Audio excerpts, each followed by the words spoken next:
नमस्कार साथियों, स्वागत है आपका हमारे चैनल आइए मोटिवेटेड में। आज हम श्रीमद् भगवद गीता के अध्याय 17 के बारे में जानेंगे। अध्याय 14 में श्री कृष्ण ने प्राकृतिक शक्ति के 3 गुणों की व्याख्या की थी और यह भी समझाया था कि किस प्रकार से ये मनुष्यों पर प्रभाव डालते हैं। इस 17वें अध्याय में श्री कृष्ण विस्तार पूर्वक गुणों के प्रभाव के संबंध में बताते हैं। सर्वप्रथम और श्रद्धा के विषय पर चर्चा करते हैं और यह बताते हैं कि कोई ऐसा व्यक्ति नहीं है जो श्रद्धा विहीन हो, क्योंकि यह मानवीय प्रकृति का एक अविभाज्य स्वरूप है। लेकिन मन की प्रकृति के अनुसार व्यक्तियों की श्रद्धा सात्विक, राजसिक अथवा तामसिक गुणों के अनुरूप होती है। उनकी श्रद्धा की प्रकृति ही उनकी जीवन शैली का निर्धारण करती है। लोग अपनी रुचि के अनुसार ही अपने भोजन का चयन करते हैं। अर्जुन भगवान से कहते हैं, हे कृष्ण, उन लोगों की स्थिति क्या होती है जो धर्म ग्रंथों की आज्ञाओं की उपेक्षा करते हैं किंतु फिर भी श्रद्धा के साथ पूजा करते हैं। क्या उनकी श्रद्धा सत्वगुणी, रजोगुणी अथवा तमोगुणी होती है? भगवान उन्हें समझाते हैं और कहते हैं, प्रत्येक प्राणी स्वाभाविक रूप से श्रद्धा के साथ जन्म लेता है, जो सात्विक, राजसिक अथवा तामसिक 3 प्रकार की होती है। अब इस संबंध में मुझसे सुनो। सभी मनुष्यों की श्रद्धा उनके मन की प्रकृति के अनुरूप होती है। सभी लोगों में श्रद्धा होती है, चाहे उनकी श्रद्धा की प्रकृति कैसी भी हो। यह वैसी होती है जो वे वास्तव में है। सत्व गुण वाले स्वर्ग के देवताओं की पूजा करते हैं। रजोगुण वाले यक्षों तथा राक्षसों की पूजा करते हैं। तमोगुण वाले भूतों और प्रेत आत्माओं की पूजा करते हैं।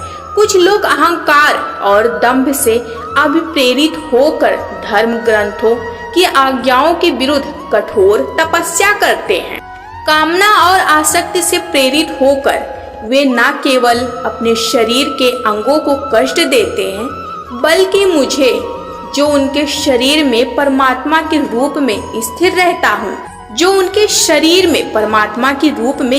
रहता हूँ, को भी कष्ट पहुँचाते हैं। ऐसे मूर्ख लोगों को पैशाचिक प्रवृत्ति वाला कहा जाता है।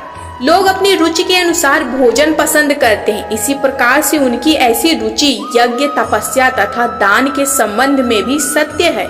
अब मुझसे इनके भेदों के संबंध में सुनो। सत्व गुण की प्रकृति वाले लोग ऐसा भोजन पसंद करते हैं जिससे आयु, सद्गुणों, शक्ति, स्वास्थ्य, प्रसन्नता तथा संतोष में वृद्धि होती है। ऐसे खाद्य पदार्थ रसीले, सरस, पौष्टिक तथा प्राकृतिक रूप से स्वादिष्ट होते हैं। अत्यधिक कड़वे, खट्टे, नमकीन, गर्म, तीखे, शुष्क तथा मिर्च युक्त दाहकारक व्यंजन रजोगुणी व्यक्तियों को प्रिय लगते हैं। ऐसे भोज्य पदार्थों के सेवन से पीड़ा, दुख तथा रोग उत्पन्न होते हैं। अधिक पके हुए, बासी, सड़े हुए, प्रदूषित तथा अशुद्ध प्रकार के भोजन तमोगुणी व्यक्तियों के लिए प्रिय भोजन है।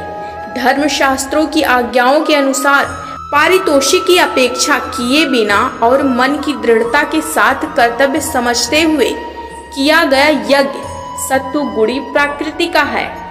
हे श्रेष्ठ भरतवंशी, जो यज्ञ भौतिक लाभ अथवा आडंबर पूर्ण उद्देश्य के साथ किया जाता है, उसे रजोगुणी श्रेणी का यज्ञ समझें। श्रद्धा विहीन होकर तथा धर्म ग्रंथों की आज्ञाओं के विपरीत किया गया यज्ञ, जिसमें भोजन अर्पित न किया गया हो, मंत्रोच्चारण न किए गए हो तथा दान न दिया गया हो, ऐसे यज्ञ की प्रकृति तमोगुणी होती है।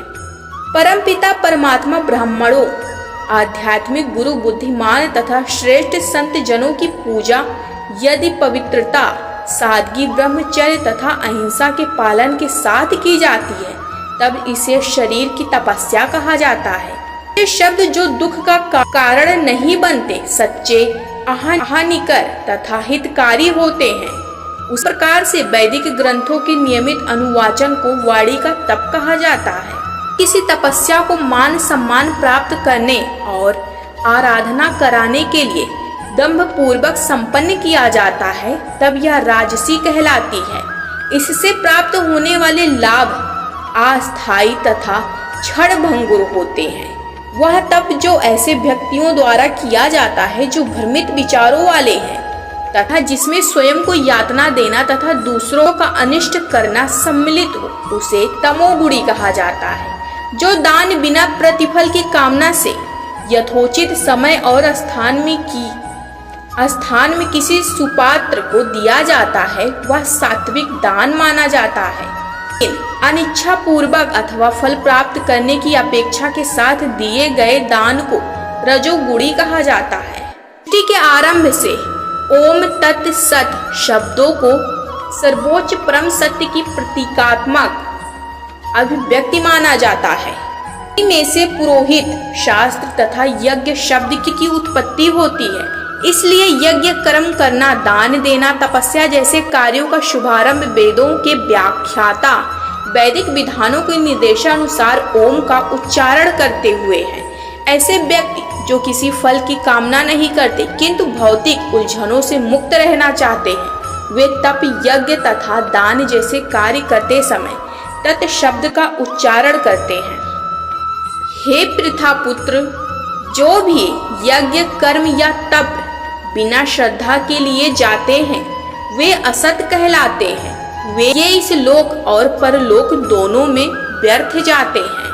अंततः श्री कृष्ण 3 गुणों से भी आगे बढ़ते हैं तथा ओम तत् सत शब्दों का प्रासंगिकता तथा अर्थ के विषय पर प्रकाश डालते हैं, जो परम सत्य के विभिन्न रूपों से प्रतीक है। इस अध्याय का अंत इस बात पर बल देते हुए होता है कि यदि यज्ञ तथा तप और दान धर्म ग्रंथों के विधि निषेधों की उपेक्षा करते हुए किए जाते हैं, तब ये सभी कृत्य निरर्थक सिद्ध होते हैं।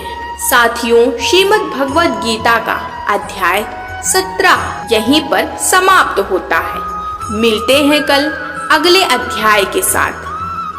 तब तक के लिए बने रहिए हमारे साथ और हमारे चैनल को सब्सक्राइब करना मत भूलिएगा। धन्यवाद।